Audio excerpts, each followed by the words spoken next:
All right, let's dive into something I've been tracking pretty closely as a naval analyst. We're looking at two of the world's most critical maritime hotspots, Ukraine's Black Sea and, of course, the Strait of Hormuz. What's so fascinating right now is that a strategy that was literally forged in one war zone is now being seriously looked at for the other. So today, we're going to break down this so-called Hormuz Playbook and, well, see if it holds water. And that right there, that's the core idea. And believe me, it's a bold one. A nation fighting for its own survival thousands of miles away might just hold the key to one of the most vital arteries of the global economy. So you have to ask, right? How did this incredibly unlikely idea even get on the table as a serious strategic option? Well, to understand this, we have to look at what happened in the Black Sea. When Russia walked away from that UN-brokered Green Deal back in July 2023, pretty much everyone assumed that was it for Ukrainian grain exports. But that assumption turned out to be completely wrong.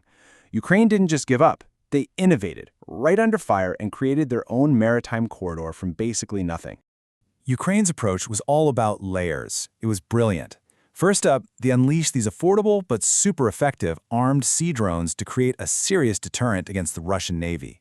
Then, you've got this protective bubble of air and artillery cover, all guided by real-time intelligence from NATO. And here's the kicker, the part that made it all possible. The Ukrainian government stepped in to underwrite the insurance risk. Private companies wouldn't touch it, but the government did. It was a complete end-to-end system. And if you want proof that this system worked, just look at this number. It's staggering. Ukraine didn't just keep the corridor open. They actually started exporting more grain than they were before the full-scale invasion. They proved, under the most intense pressure imaginable, that you absolutely can maintain a maritime corridor in the middle of a hot war. Okay, so the model works. That brings us to the big question. Can we just, copy and paste this strategy over to the Strait of Hormuz? Well, it's not that simple. Hormuz is a much, much tougher nut to crack. Let's really dig into the key operational differences here. This table really lays out the challenges. Let's start with geography. Ukraine's corridor hugged friendly coastlines, putting distance between the ships and the main Russian threat. Hormuz? It's a 21-mile-wide choke point right next to Iranian territory. There's no buffer zone. Then there's the adversary. Ukraine was up against a conventional Russian fleet. Iran plays a totally different game. They use asymmetric tactics.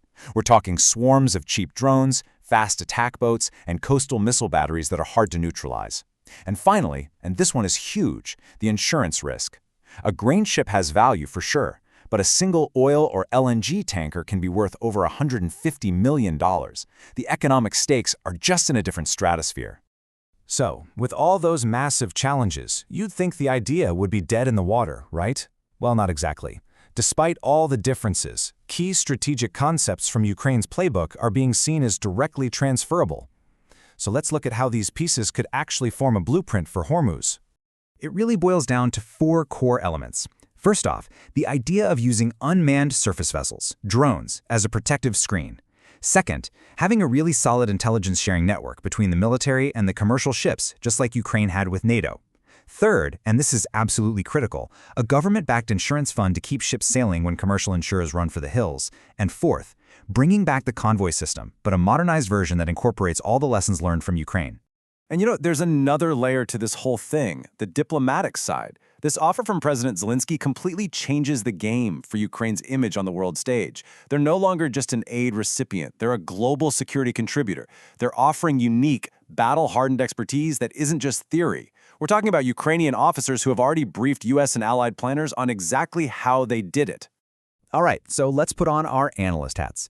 We've looked at the incredible success, the huge challenges, and what could actually work. So, what's the final verdict here? What's the most likely outcome?